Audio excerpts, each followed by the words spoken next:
Bonjour à tous et bienvenue sur Blog Automobile pour l'essai de cette Mazda MX-5 RF. La Mazda MX-5 avec le toit rigide rétractable. Et cette fois-ci, Mazda a rajouté sa boîte automatique et nous allons voir ce que ça donne.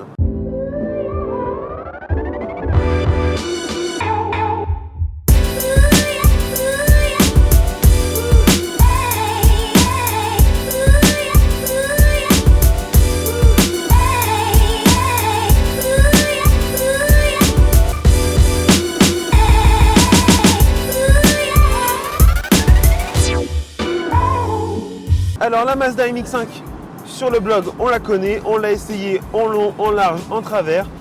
On a essayé les 4 générations, Ancelin lui a fait une déclaration d'amour. On l'a même confronté à ses cousines japonaises dans le Japan Attack il y a un an tout pile dans sa version cabriolet. Et aujourd'hui donc, on revient sur la Mazda MX-5 RF qu'Ancelin avait essayé lors de Spa Classique, mais dans une version avec une boîte automatique.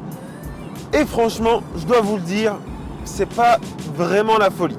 Alors tout d'abord, niveau design, c'est une MX-5, hein, on s'y trompe pas.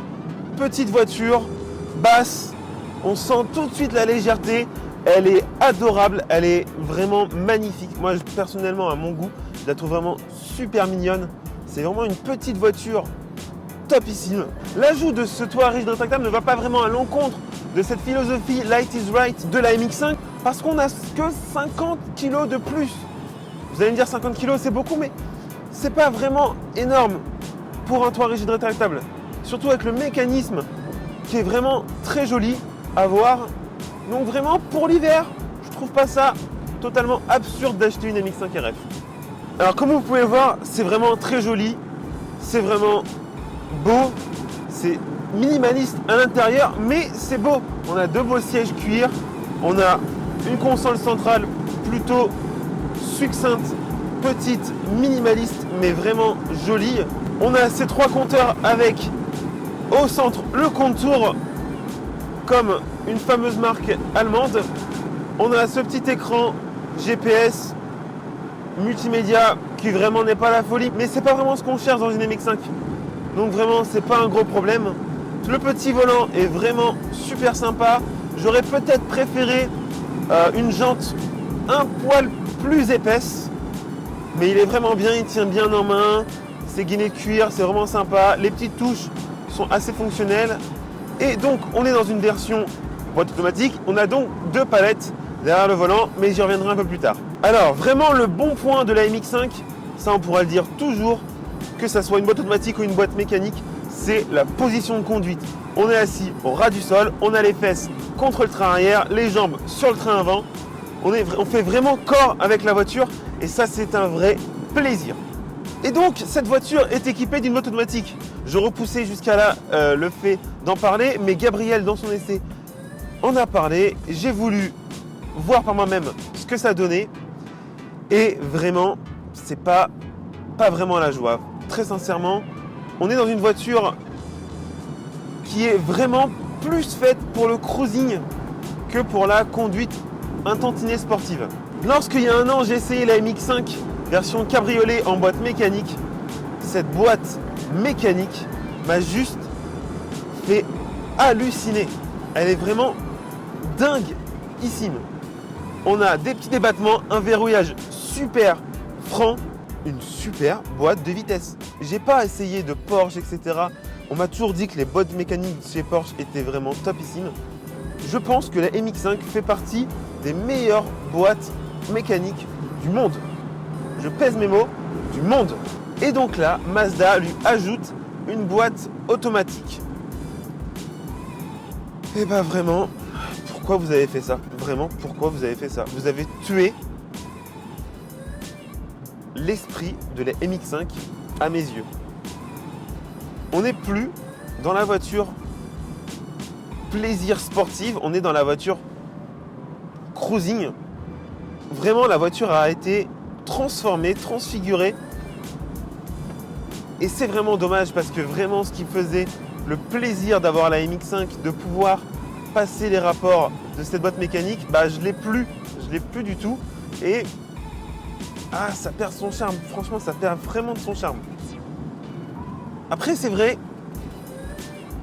qu'on garde vraiment cette philosophie de voiture basse, de voiture légère. On ne gagne que 25 kg avec la version RF normale, une boîte donc qui ne pèse pas grand chose, mais à 1080 kg, elle reste vraiment dans la philosophie Mazda, mais ils auraient pu quand même mettre une meilleure boîte.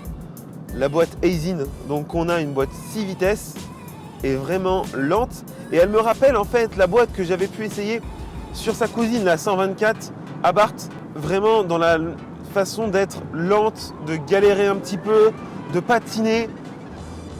C'est pas vraiment la joie, c'est vraiment pas du tout fait pour avoir une conduite sportive. Vraiment, c'est dommage, vraiment, vraiment dommage.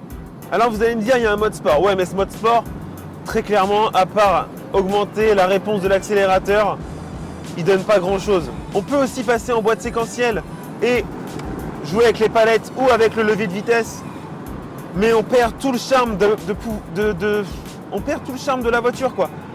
C'est vraiment dommage. Alors on reste en mode automatique, on met en mode normal et on se laisse conduire par cette boîte automatique. On cruise, mais vraiment, il manque quelque chose. Il manque vraiment quelque chose. Mais vraiment, cette MX5 que j'avais pu essayer l'année dernière m'avait vraiment séduit par le fait de cette boîte mécanique super simple et m'avait vraiment séduit par ce côté propulsion, boîte mécanique avec laquelle on peut s'amuser, on peut vraiment drifter parce qu'on enlève le SP. Même en gardant le SP, on peut drifter sur la boîte mécanique. À chaque rond-point, un petit coup d'accélérateur en première ou en seconde et hop, l'arrière se dérobe. Elle est si légère qu'elle est très facile à contrôler. Avec la boîte automatique, c'est plus possible. Alors vraiment, oui, sur sol mouillé, en première, en déconnectant le SP, elle part un petit peu.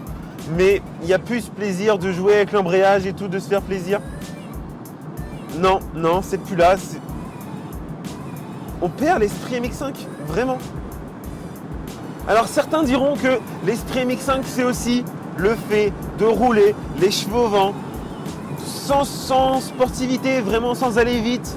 Alors ceux-là pourront être séduits par cette MX5 RF boîte automatique. Parce que vraiment, regardez là, je roule vraiment pépère. Je suis à 80 sur une route nationale. Voilà, et oui, voilà, si c'est ça le plaisir de certains, oui, vous allez vous faire plaisir au volant de la MX5, mais pas pour moi. Le plaisir de la MX5, c'est vraiment cette boîte mécanique, le fait d'avoir l'arrière qui se dérobe, de vraiment se faire plaisir. Mais là, je ne le retrouve pas, ce plaisir-là. Franchement, je ne le retrouve pas. Et c'est vraiment dommage parce que on a vraiment des boîtes aujourd'hui, des boîtes automatiques, des boîtes robotisées qui sont vraiment top. Vraiment, vraiment top, hein. Après, bien sûr, elles sont plus lourdes. Donc c'est peut-être pour ça que Mazda s'est plutôt tourné vers cette boîte automatique de Aisin. On est dans une voiture qui vaut 35 300 € avec cette boîte automatique sur la finition sélection. Alors vraiment, elle est disponible, cette boîte automatique, que sur la finition sélection. On n'est vraiment toujours pas à un tarif exorbitant, hein. On est sur une petite voiture plaisir en dessous des 40 000 €. On a un 2 litres 4 cylindres 260 chevaux, de quoi vraiment se faire plaisir. Mais donc maintenant, le choix qui s'offre à vous, c'est de savoir si vous aimez conduire sportivement ou conduire de façon, je dirais pas pépère, mais cruising. Vraiment, voilà, d'aller d'un point A à un point B sans vraiment... Wouh! Problème du cabriolet, quand il y a un camion qui passe, bah vous prenez tout dans la tête. Donc vraiment, le choix qui s'offre à vous, c'est de savoir si vous préférez une voiture pour avoir une conduite sportive ou une voiture pour avoir une conduite un peu plus tranquille, cruising, pour aller d'un point A à un point B sans vraiment vous poser de questions. Est-ce que je vais me faire plaisir et tout. Voilà, si vous préférez le cruising, franchement, prenez la boîte automatique. Elle est pas mal du tout, hein, mais bon, elle n'est pas sportive. Si par contre vous préférez parfois un petit peu vous amuser, allez sur la boîte mécanique. Vraiment, c'est la meilleure. Je me répète, mais c'est vraiment la meilleure boîte mécanique qui existe sur le marché. à ce prix-là. Donc vraiment, sautez sur la boîte mécanique si vous le pouvez. Je rajouterai aussi un petit détail sur cette version RF, c'est le bruit de vent que l'on a sur autoroute. On a vraiment, je sais pas, un bruit un peu sourd de vent en permanence. Même à 90 km/h, on a ce bruit et c'est vraiment dommage.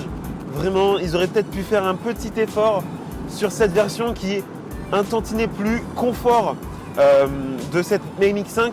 On a des amortisseurs qui sont un petit peu revus pour avoir un confort un peu plus présent. On a aussi vraiment ce roulis qui est totalement contenu. Ils auraient pu faire un petit effort sur le bruit aéro parce que c'est un petit peu dérangeant sur autoroute. Voilà, j'espère que cet essai vous a plu. Moi, en tout cas, c'était vraiment un plaisir de retrouver cette Mazda, même si cette boîte de vitesse ne m'a pas vraiment enchanté. Mais vraiment, j'espère que ça vous a plu. On se retrouve très vite pour de nouveaux essais. Il y a vraiment de très belles choses qui arrivent. N'hésitez pas à commenter, à partager, à liker la vidéo. N'hésitez pas à me dire ce que vous pensez de nos vidéos. Ça fait vraiment toujours plaisir de vous lire. Je répondrai à toutes vos questions si vous en avez sur la voiture. N'hésitez pas non plus à aller voir l'essai de Gabriel qui est vraiment complet sur cette voiture. Moi, je vous ai fait juste un petit topo en vidéo de mon avis sur cette voiture. Voilà, je vous souhaite une bonne fin de journée. Je vous dis à bientôt pour de nouvelles vidéos sur Blog Automobile. Ciao!